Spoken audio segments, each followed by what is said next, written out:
Random spinning wheel usage demonstration, not intended to be good spinning necessarily. I'm very much a beginner. This is mulberry or bombyx silk comb top, somewhat disorganized by the amount of floofery going on. So I'm going to separate off a bit of floof and spin silk thread. I have a 2-ounce preparation of this, and as you can see, I'm probably going to be filling this doggone bobbin for the rest of my life. Let's see, I'm gonna give the wheel a spin.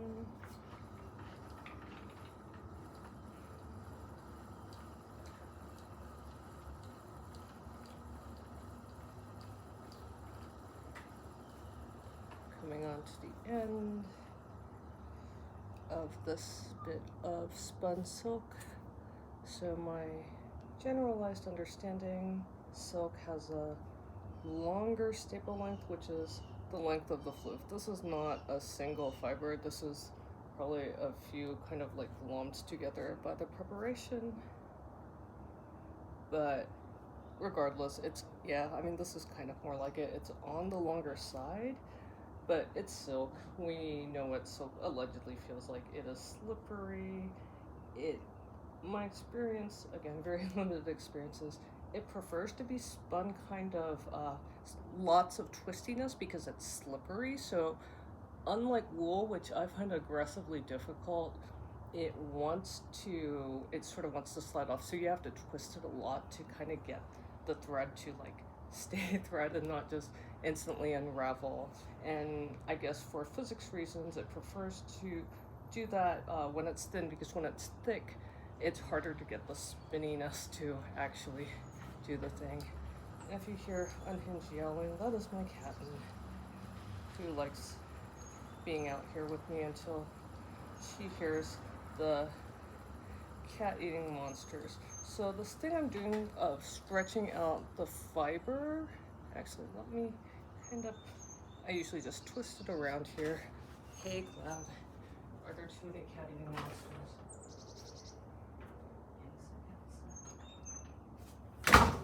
Sorry, she's doing the cat thing of in and out and in and out and in and out. So when you have a giant hank of this, like if I tried to spin this, it would be really thick and actually probably not work really well. So I will take, that's maybe a little too, then I'll take some quantity of floof, and then it's kind of like thinner up top where I'm going to join it on by holding it to what I have already spun, and then the twistiness as the wheel spins will build up in here, and as I release into it, the twist will kind of travel up. So I usually give the wheel a spin counterclockwise just to get it started. So I'm kind of joining the floof to the existing thread. Now we're getting onto the new supply, and there's quote unquote too much floof, so I stretch it out and thin it to how much I judge in my inexperience will make a semi-consistent thread if consistency is a goal. This process of sort of like stretching out the fiber, I gather it's called grafting, which I should look up the etymology of that in a spinning context. And as the wheel spins, I'm pulling it back, but I do sort of like release it gradually so it winds onto this bobbin. And you know, if you pull back against the wheel, that kind of creates a resistance. The other thing that I have been learning is that to get this to wind semi-evenly, and there are fancier steps for this, you kind of move it, it's kind of harder to see, but there are these hooks. So it'll wind around where it is on the hook. So I've kind of spun a bit on this, slightly hard to see, on this first hook. So I'm gonna now move it to this hook.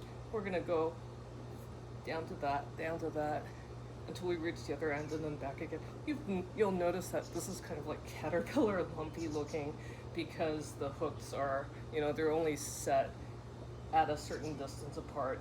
It isn't a continuous winding thing. And so they have flyers that let you slide the hook, or auto winders that automatically manage this for you.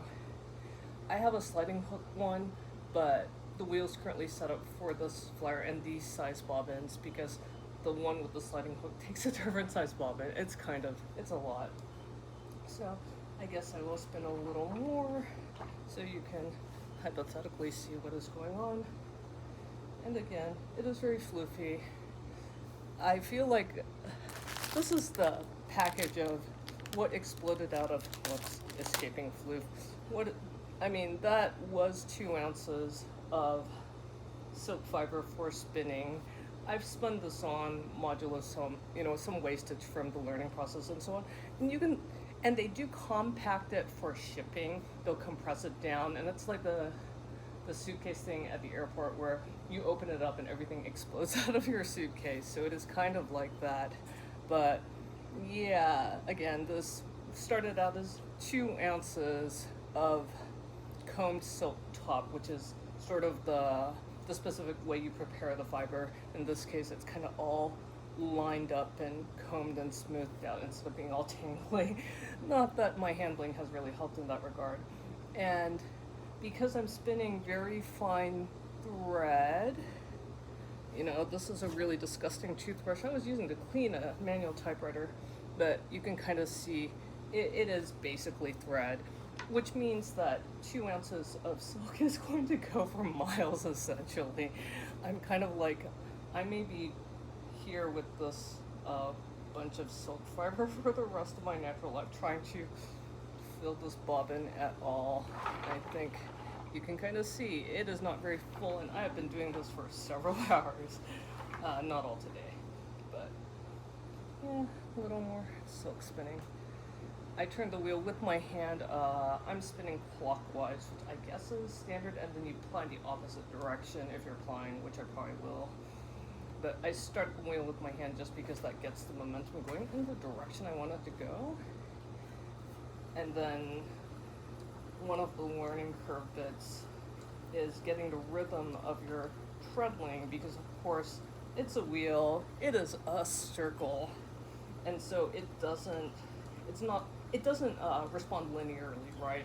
Because the amount of force that you put on with your treadling foot, there's kind of a timing to when you want to put force on with your treadling, because if you get it wrong, you'll actually catch the wheel at a different part of how it is rotating, and then it'll go in the opposite direction, like unspin what you have spun. So that is one of sort of the initial learning curve things that I think a lot of people probably deal with on a spinning wheel. Certainly I did, and that's kind of why I started with my hands, so it's going the direction I wanted to. Probably a more skilled spinner wouldn't necessarily need to do that, but I have my hand here, so there's no harm. I guess I'll do a tiny little bit.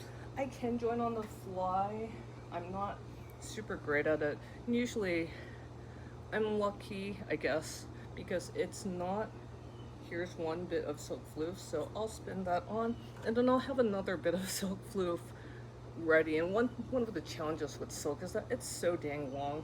It's very light, and it'll fly away. I am told that having escaped fiber all over your house, on top of the cat and hairs I already have all over my house, that's just sort of a fact of life when you do spinning. So, yeah, I caught myself going, if only I had a stick to hold the fiber on as I've just reinvented the distaff.